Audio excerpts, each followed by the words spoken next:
당신은 누구인가? 당신은 누구인가? 자, 이 제목 가지고 오늘 말씀의 은혜를 나누어 보도록 하겠습니다.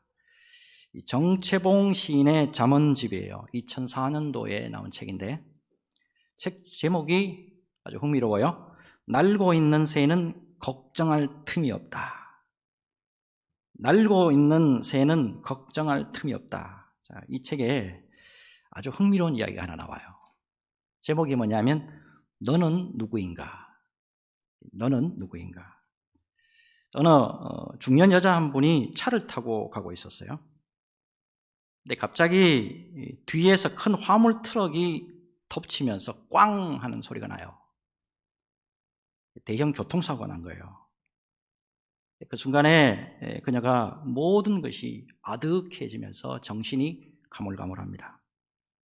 자, 이 비몽사몽간에 그녀가 누구로부터 질문을 받아요. 갑자기 너는 누구인가? 너는 누구인가? 음성이 들려요. 그래서 자신의 이름과 주민등록번호 그리고 주소를 대요. 들려오는 소리가 다시 묻습니다. 나는 너희 사회에서의 그런 분류 형식을 묻지 않았어. 너는 누구인가? 또 묻는 소리가 들립니다. 네, 저는 사장 부인입니다. 남들이 저를 가리켜서 사모님이라고 부르기도 합니다. 그러자 들려오는 소리가 또 말합니다. 나는 누구의 부인이냐고 묻지 않았어. 너는 누구인가? 그녀는 다시 대답합니다. 네, 저는 일남일녀의 어머니입니다.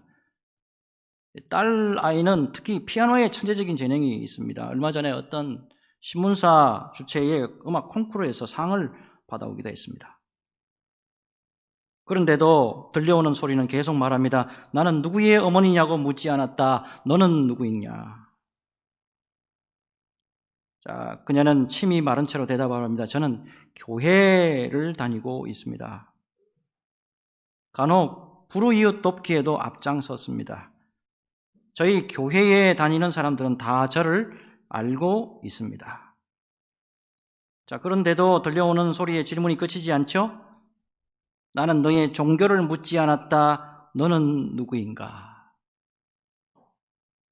그녀는 응급실에서 깨어나면서 중얼거리고 있었습니다. 내가 누구인지 좀 가르쳐 주세요. 내가 누구인지 좀 가르쳐 주세요. 내가 누구인지. 여러분, 자신에 대해서 명확한 정체성을 가지고 있다는 거. 나에 대해서 정체성을 정확하게 알고 있다는 거. 이거 인생의 삶에 있어서 매우 중요한 것이라 하겠습니다. 여러분, 그렇다면 우리는 우리 자신을 얼마나 잘 알고 있을까요? 여러분, 우리는 우리 자신에 대해서 얼마나 잘 알고 있습니까? 자, 오늘 이제 로마서 이 첫 부분, 이 말씀을 이제 살펴보면서 이 문제를 한번 깊이 상고해 보겠습니다. 나는 누구인가? 나는 누구인가? 자, 여러분, 오늘 본문을 딱 보시면 이 놀랍게도 사도 바울은 머뭇거림이 없어요. 머뭇거림이 없이 시원하게 자신에 대해서 말합니다. 내가 누구인지 너무나도 명확하게 알고 있는 모습을 우리에게 보여줘요. 자, 1절부터 볼까요? 예수 그리스도의 종 바울은 사도로 부르심을 받아 하나님의 복음을 위하여 택정함을 입었으니. 자, 우선에 자기를 뭐라고 부르고 있습니까? 예수 그리스도의 종. 나는 예수 그리스도의 종이다. 이렇게 부르고 있어요. 자, 이 종으로 쓰인 헬라어, 여러분 많이 들으셨죠? 둘로스입니다. 둘로스. 여러분, 이거는 자기의 자유가 완전히 박탈당하고 주인에게 철저하게 예속이 되어 있을 때 둘로스라고 합니다. 자, 우리는 종, 이 노예, 이렇게 하면 별로 좋지 않은 이미지를 가지고 있어요. 주인에게 억압당하고 무시당하면서 살아가는 사람으로 생각을 많이 하죠. 자, 그런데 바울은 여기서 종의 의미를 그렇게 사용하지 않아요. 자, 구약의 말씀을 보면 이 종의 의미에 있어서 매우 긍정적인 예가 있죠. 예를 들어서 출애굽기 21장 자, 모세의 율법을 보시면 이런 규례가 있습니다. 어떤 종이 주인을 위해서 6년간을 일했어요. 그리고 이제 제7년 안식년이 됩니다.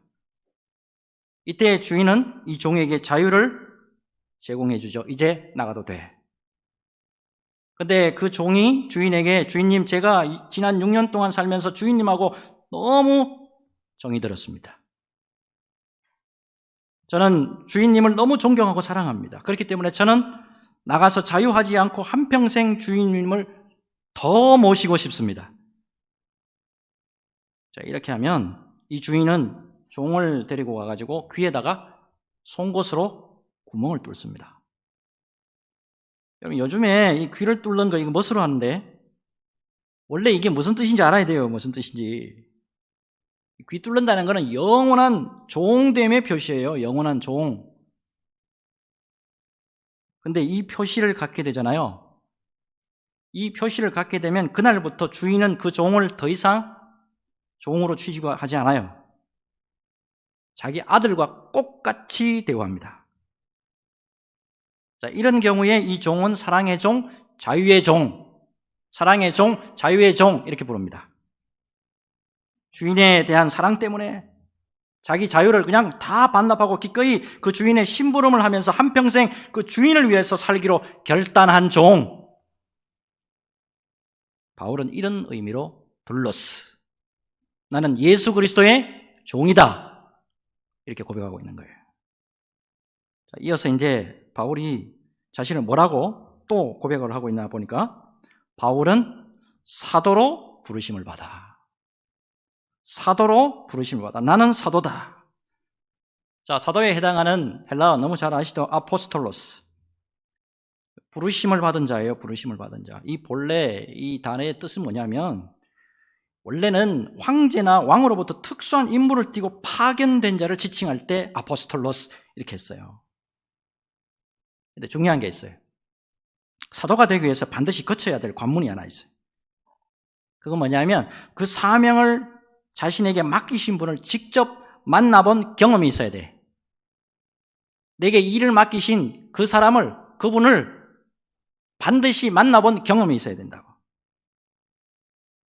유명한 스티븐 스필버그가 감독한 영화죠. 맨헨이라고 하는 유명한 영화가 있어요. 1972년도 맨헨 올림픽 때 11명의 이스라엘 선수들이 이 팔레스타인 테러 집단이죠. 9월에 검은 9월단이라고 있는 이 테러 집단에 의해서 무참히도 살해되는데, 이에 대해서 이스라엘 정보기관이죠. 이 모사드가 피해 보복을 한다는 내용을 갖고 있는 것이 이 영화예요. 근데 이 영화를 들여다보면 주인공이 누구냐면 에버너라는 사람이에요. 에버너. 근데 이 에버너가 당시에 이스라엘 수상이 누구냐면 골다 메이어예요. 여자 총리 골다 메이어. 이분을 직접 만나요. 이 골다 메이어를 만난 에버너는 목숨을 걸고 제가 나의 사명을 끝까지 사수하겠습니다라고 결단하는 장면이 나와요. 여러분, 자신을 보낸 사람을 직접 만나야, 나를 보낸 사람을 직접 만나야 목숨을 걸 수 있는 거예요. 그래서 이 사도의 자격에는 예수 그리스도를 친히 만나 뵈어야 한다. 사도라고 하면 예수 반드시 만나야 된다고. 그 규정이 있는 거예요. 왕 중의 왕이신 예수 그리스도를 직접 만난 바울, 나는 그래서 예수 그리스도의 사도다, 이렇게 고백하고 있는 거예요.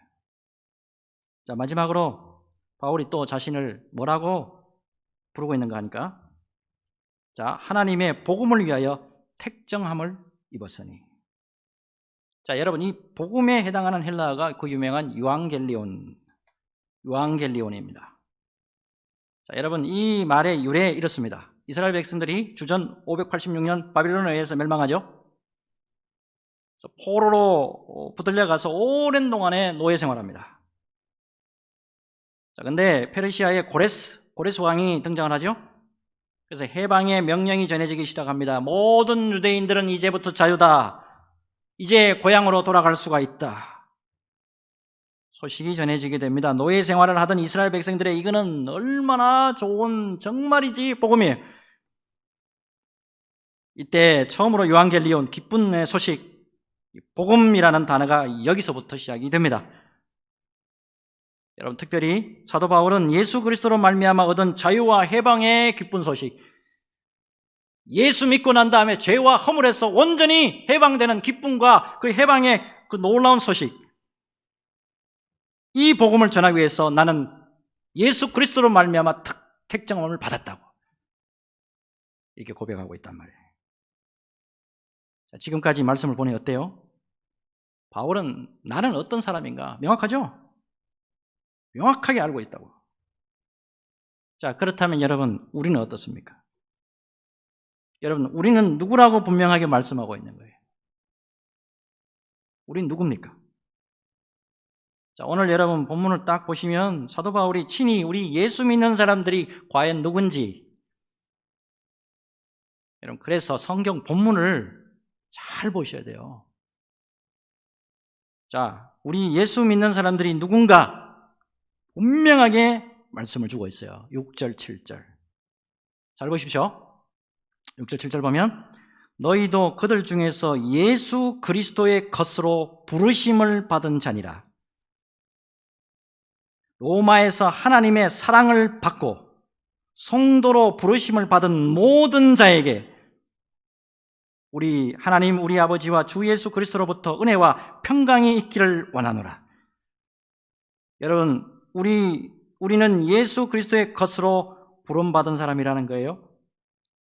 그리고 오늘 또 보니까 뭐라 그럽니까? 하나님의 사랑하심을 받고 성도라고 부르심을 받은 사람이다. 여기에 대해서 여러분 동의가 되십니까?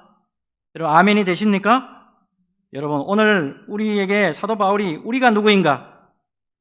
너희는 예수 그리스도의 것이다 하는 거예요. 사랑하는 여러분들이 우리 모두는 예수 그리스도의 것이에요. 세상의 것이 아니란 말이에요. 바로 하나님의 나라를 위해서 부름받은 하나님의 자녀라는 사실입니다. 여러분, 하나님의 자녀라고 하면 아주 특별한 존재라는 거, 이거 여러분 잊으시면 안 돼요. 예배 드릴 때는 모르겠는데 밖에 이제 나가잖아요. 밖에 나가서 막 이렇게 같이 어울려서 섞여 있을 때는 누가 누군지 몰라요. 근데 하나님의 입장에서는 여러분 달라요? 자, 여러분들 우리 자녀들 다 길러봤잖아요. 우리 자녀들이 참석하는 어떤 모임에 한번 가보세요. 다른 아이들이 바글바글 해도 다른 아이들 안 보여요. 누구만 보이죠? 우리 새끼만 보인다고. 우리 자녀들만 보인단 말이에요. 여러분, 하나님도 다른 피조물이 많아요. 그러나 여러분, 진짜 관심과 사랑이 가는 존재는 바로 예수 믿는 하나님의 자녀라는 사실이에요. 자, 그래서 여러분, 하나님이 분명히 이렇게 말씀하신다고요. 이사야 43장 1절 같이 읽습니다. 이사야 43장 1절 같이 읽습니다. 시작. 야곱아, 너를 창조하신 여호와께서 지금 말씀하시느니라. 이스라엘아, 너를 지으신 이가 말씀하시느니라. 너는 두려워하지 말라. 내가 너를 구속하였고 내가 너를 지명하여 불렀나니 너는 내 것이라. 아멘. 여러분, 성경을 딱 보니까 어때요? 하나님은 특별히 자신의 것, 자신의 백성에 대해서 사랑이 얼마나 특별한지 몰라요. 오늘 이사야서 딱 보니까 어때요? 하나님은 당신의 약속의 백성들을 뭐라 그래요? 너는 내 거야. 너는 내 것이라. 여러분, 무엇보다도 당신의 것에 대해서 얼마나 특별한 사랑을 갖고 계신지 우리 하나님의 여러분 그 마음을 아셔야 돼요. 하나님이 우리를 향하신 그 사랑을 어떻게 또 표현했냐? 스바냐 3장 17절 같이 읽습니다. 스바냐 3장 17절 시작. 너의 하나님 여호와가 너희 가운데 계시니 그는 구원을 베푸실 전능자이시라. 그가 너로 말미암아 기쁨을 이기지 못하시며 너를 잠잠히 사랑하시며 너로 말미암아 즐거이 부리며 기뻐하시리라 하리라. 아멘. 여러분, 이제 명확해지죠? 이제 대답해 보세요. 나는 누구예요? 우리는 예수 그리스도의 것으로서 예수님의 사랑을 입고 있는 자들이란 말이에요. 이거를 잊지 마시기 바랍니다. 서평택 세중앙교회에서 찬양 사역자로 사역하고 있는 류수영 전도사님이라고 계세요. 원래 이분은 모태 신앙을 가진 분인데 피아노 전공자였어요. 근데 대학 시절에 특이한 병이에요. 근육 과다 사용 증후군. 근육 과다 사용 증후군. 이렇게 이 병에 특별한 그 병에 걸리는 바람에 자신의 꿈이에요. 하나님 앞에 늘 기도했는데 자신의 꿈인 피아노 전공을 포기하게 됩니다. 자, 그리고 난 다음에 하나님 앞에 더 간절히 매달려서 기도했는데 하나님이 기도 응답을 주셨죠. 그래서 찬양 사역자로 길을 또다시 열어주세요. 그런데 찬양 사역자가 되는 것이 또 평탄하지가 않았어요. 또 병을 앓습니다. 급성후두염. 급성후두염에 걸려가지고 또 소리가 안 나오네요. 자, 그럼에도 불구하고 순종하는 마음으로 찬양대에 서가지고 찬양 연습을 하는데 찬양 연습하는 가운데 뜨거운 불길이 자기 몸으로 쑥 들어오더래요. 그러면서 치료의 은혜를 받습니다. 자, 근데 피아니스트가 되는 이 자신의 꿈을 포기하고 주님의 뜻에 순종하기로 한 이분에게 더욱더 큰 시련이 또 옵니다. 1998년 IMF가 터져가지고 아버지의 사업이 완전히 실패하고 빚더미에 오르게 됩니다. 이에 절망해가지고 아버지하고 어머니가 동시에 자살을 하게 됩니다. 불같은 시험 앞에 류 전도사님이 깊은 기도에 들어가게 되고 놀랍게도 하나님이 기적을 부어주셨는데 이 전도사님의 기도에 응답해 주셔서 정말 사경을 헤매던 아버지 어머니가 다시 살아납니다. 자, 이 계기로 해서 전도사님이 더 깊은 기도를 하게 됐고 주님의 응답으로 찬양 가사를 쓰고 작곡을 하게 되는데 그 찬양이 뭐냐 하면 바로 나의 안에 거하라. 나의 안에 거하라. 나의 안에 거하라. 나는 내 하나님이니. 모든 환난 가운데 너를 지키는 자라. 두려워하지 말라. 내가 널 도와주리니. 놀라지 말라. 내 손 잡아주리라. 내가 너를 지명하여 불렀나니 너는 내 것이라. 내 것이라. 너의 하나님이라. 내가 너를 보배롭고 존귀하게 여기노라. 너를 사랑하는 내 여호와라. 아멘 되십니까, 여러분? 여러분, 우리는 주님이 직접 지명하여 불러주셨어요. 우리 예수님이 직접 지명하여 불러주셨고 당신의 것이라 인쳐주셨단 말입니다. 그렇기 때문에 여러분, 우리 주님이 항상 우리와 동행하여 주시고 변함없이 은혜로 임마누엘 되어주시고 세상 끝날까지 함께해 주십니다. 여러분, 이 믿음에서 흔들리지 마시고 어떤 상황 속에서도 믿음으로 승리하시는 믿음의 종들 다 되시기를 주 예수님의 이름으로 축복합니다. 자, 두 번째 봅시다. 바울이 어떤 사람인가? 이것도 굉장히 또 중요한 말씀을 해요. 그럼 바울은 자신의 인생 포커스, 인생의 초점, 이거 명확히 알고 있어요. 자, 15절, 16절. 자, 같이 읽습니다. 15절, 16절 같이 읽습니다. 시작. 그러므로 나는 할 수 있는 대로 로마에 있는 너희에게도 복음 전하기를 원하노라. 내가 복음을 부끄러워하지 아니하노니 이 복음은 모든 믿는 자에게 구원을 주시는 하나님의 능력이 됨이라.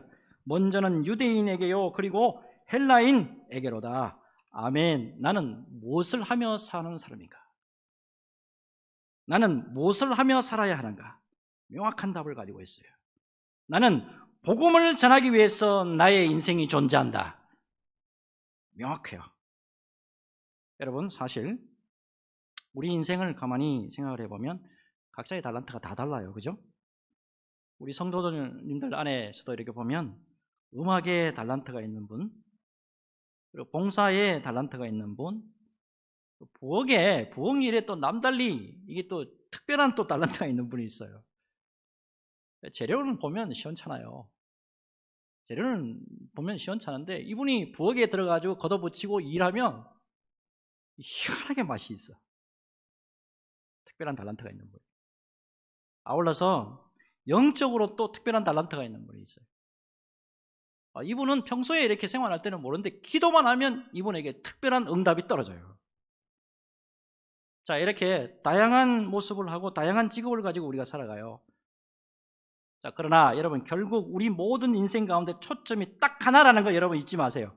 이 다양한 삶을 살아가면서도 우리는 예수 그리스도를 증거하며 살아가야 하는 존재가 바로 우리라는 사실이에요. 이거를 잊으시면 안 돼. 어떤 분은 이 스포츠를 통해서 예수님을 증거하기도 하잖아요. 자, 2002년도 월드컵 축구 대표 선수였던 이영표 집사님, 너무 잘 아시죠? 근데 이분 원래가 제가 이분 책을 읽어봤거든요. 생각이 내가 된다. 이 책, 자기가 썼던 책이 있어요. 이거 읽어보면 원래 무신론자예요, 이 사람. 원래부터가 예수 믿었던 사람이고 원래 무신론자고 기독교에 굉장히 부정적인 사람이에요. 근데 이 사람이 예수님을 언제 인격적으로 만났느냐? 2002년도에 월드컵 바로 전 해에 2001년도에 예수님을 인격적으로 만나서 완전히 변해버려요. 근데 변해도 어디까지 변했냐면 전도에 아주 열심히 있는 사람으로 변해요. 한 번은 열정적인 이분의 전도 활동 때문에 잉글랜드 스포츠 기자가 이렇게 질문합니다. 당신 축구 선수입니까? 선교사입니까? 당신 축구 선수예요? 선교사입니까? 이 정도였어요. 지금도 변함없이 복음에 붙들려서 기가 막히게 사역하고 있잖아요. 여러분, 결국 나의 하는 모든 일을 통해서 복음이 전해지고 하나님이 영광을 받으시도록 하는 그런 삶을 살아야 할 존재가 바로 우리라는 사실이에요. 특별히 여러분 15절 다시 한번 보세요. 15절 다시 보면 그러므로 나는 할 수 있는 대로 로마에 있는 너희에게도 복음 전하기를 원하노라. 자, 지금 여러분 로마서를 지금 어디서 쓰고 있는가 이걸 아셔야 돼요. 로마서를 지금 어디서 쓰고 있냐면 지금 고린도예요. 고린도는 어디냐면 지금의 그리스예요. 자, 로마는 이탈리아에 있다는 거 잘 아시죠? 멀리 떨어져 있단 말이에요. 그럼에도 불구하고 서신은 로마. 내가 지금 몸은 못 가지만 내가 편지로라도 내가 복음 전하기를 원한다고. 내가 할 수만 있다면 이렇게 표현하고 있는데 할 수만 있다면 그 영어식으로 I am eager. 나는 정말 이제 최선을 다해서 복음 전하고 싶다는 거예요. 복음 전함에 있어서 거리, 공간 이거 문제가 되지 않는다. 어쨌든 나는 복음 전하는 삶으로 그렇게 살아가기를 원한다는 거예요. 여러분, 우리의 몸이 지금 어디에 있습니까? 내가 지금 몸담고 있는 곳이 어디예요? 여러분, 언제나 어느 곳에 가든지 하나의 포커스, 하나의 초점을 여러분 잊지 마시기 바랍니다. 나 때문에 복음이 전해지기를 원합니다. 나 때문에 하나님의 영광이 드러나기를 바랍니다. 이 세대를 바라보면 안타깝게도 믿는 사람들 때문에 하나님의 영광이 많이도 가려지는 세상입니다. 그렇지만 나 때문에 영광을 받으시기를 원하고 나 때문에 예수 그리스도의 이름이 온 땅 위에 높이 들려지기를 소원합니다. 이 소원 가지고 주님 앞에 세워질 때 주님의 영광이 함께 하시고 주님의 능력이 함께 해주실 줄로 믿습니다. 이 믿음으로 승리하시기를 주 예수님의 이름으로 축복합니다. 마지막, 사도 바울이 어떤 사람이냐, 또 기가 막힌 고백을 해요. 17절 같이 읽습니다. 같이 읽겠습니다. 시작. 복음에는 하나님의 의가 나타나서 믿음으로 믿음에 이르게 하나니 기록된 바 오직 의인은 믿음으로 말미암아 살리라 함과 같으니라. 아멘. 여러분, 사도 바울은 자신의 인생이 어떻게 살아야 할 것인지 분명히 답을 갖고 있죠. 나는 믿음으로 산다. 나는 예수 그리스도를 믿음으로 말미암아 산다. 여러분, 사도 바울은 학벌로 치면 최고의 학벌을, 그 당시에 최고의 학벌을 가지고 있었던 사람이에요. 자, 그의 고백에 의하면 가말리엘의 문화생이라고 그러죠. 가말리엘. 당대 유대인은 크게 양대 산맥이 있었죠. 학파야. 할렐 학파와 가말리엘 학파. 보수 계열에 있어서 최고의 학파가 가말리엘 학파예요. 여기에서도 사도 바울은 수제자급에 속했던 사람입니다. 가말리엘의 수제자였다는 것은 엄청난 학문을 갖고 있던 사람이에요. 그리고 이 사람이 당시에 신분을 알려주는 코드가 또 하나 있어요. 이 사람이 베냐민 지파죠. 베냐민 지파 사람. 베냐민 지파에 누가 나오냐? 사울 왕이 나왔습니다. 베냐민 지파라는 소리는 뭐냐면 이 사람이 왕족이라는 거예요. 귀족이라는 겁니다. 그리고 당대 최고의 보수적인 계열이었던 바리새파 사람이죠. 경건한 사람의 대명사입니다. 자신의 표현에 의하면 의로 따지자면 나는 완벽하게 율법을 준수한 사람이었다고. 자, 그런데 여러분, 그런 바울이었지만 그 모든 것을 배설물로 여기고, 그 모든 것을 배설물로 여기고 오직 주님이 주신 믿음 안에서 오직 나는 믿음으로 말미암아 산다, 이렇게 고백했던 사람이라고. 자, 이 믿음의 한 사람이 소아시아에서, 터키에서 어디로 갑니까? 빌립보, 유럽으로 건너가잖아요. 그 당시에 유럽은 전부 다 로마 문화가 장악하고 있었어요. 그런데 이 한 사람이 유럽으로 건너감으로 말미암아 하나님의 문화가 유럽을 완전히 잠식해버립니다. 하나님의 사람 한 사람이 건너갔는데 바울 때문에 온 유럽이 하나님에 의해서 통치를 받는 놀라운 성령의 역사가 일어나게 됩니다. 오늘 말씀을 준비하면서 전 인구의 94%, 한 나라의 전 인구의 94%가 개신교를 믿고 있으면서 세계 복지 국가 중에 가장 잘 되어 있는 나라 중에 하나인 노르웨이, 여기에 대해서 책을 좀 봤어요. 노르웨이 200년 전만 해도 지구상에서 가장 가난한 나라였답니다. 길가에서 굶어 죽어가는 사람 시체가 막 흔했고, 학교가 없고, 아예 대학은 아예 없었고, 게다가 글 모르는 사람이 국민의 대부분이었어요. 문맹국, 최고 문맹국 중에 하나. 그리고 국민의 자유도 보장되지 않아서 정부의 허락 없이는 여행도 못 다니는 기가 막힌 나라였어요. 그런데 그런 노르웨이를 오늘날의 노르웨이로 바꾼 사람이 한 사람 나타났는데, 그 사람이 누구냐 하면 한스 닐슨 하우게라는 사람입니다. 한스 닐슨 하우게. 이 사람은 농부 아들이에요. 근데 놀랍게도 글을 전혀 몰랐던 청년입니다. 전혀 글을 몰랐던 사람이에요. 근데 20살 어느 날 때 이 하우게에게 뜻밖의 선물이 주어집니다. 누가 선물을 했는데 그게 바로 성경이었어요. 성경을 준 그 사람이 이렇게 말을 합니다. 이 성경은 살아있는 하나님의 말씀일세. 성경은 살아있는 하나님의 말씀일세. 성경을 읽어보시게. 자네의 인생이 완전히 달라질 걸세. 성경을 읽어보시게. 자네의 인생이 완전히 달라질 걸세. 전혀 글 모르던 사람입니다. 하나님의 말씀을 읽기 위해서 글을 배우기 시작합니다. 글을 배우면서, 성경을 읽으면서 하나님을 배워가기 시작합니다. 그의 나이 25살, 1796년 4월 5일에 뜨겁게 예수님을 만나는 체험을 하게 됩니다. 그러면서 그 체험 가운데 나를 하나님께서 세우신 이유가 있다. 이 노르웨이 전체에 하나님의 말씀을 심으라고 나를 보내주셨다. 사명을 깨닫게 됩니다. 놀랍게도 정부의 규제, 함부로 여행도 못 다니게 했다 그러죠.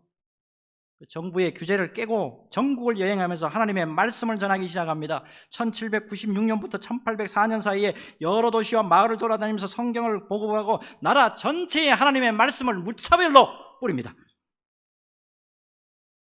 놀랍게도 30년이 안 돼가지고, 당시 인구가 80만 명이었대요, 노르웨이. 네, 노르웨이 전체에 1000개가 넘는 자발적인 성경 공부 모임이 시작이 됩니다. 그리고 하우게는 가난한 사람들의 자립을 또 도왔다 그러는데, 하나님의 말씀으로 노르웨이 변화를 위해서 정말이지 귀한 땀을 흘리게 됩니다. 56세의 짧은 인생 살았어요. 그런데 여러분, 이 한 사람이 하나님의 말씀을 전한 그 영향력으로 나라 전체가 완전히 바뀌어버립니다.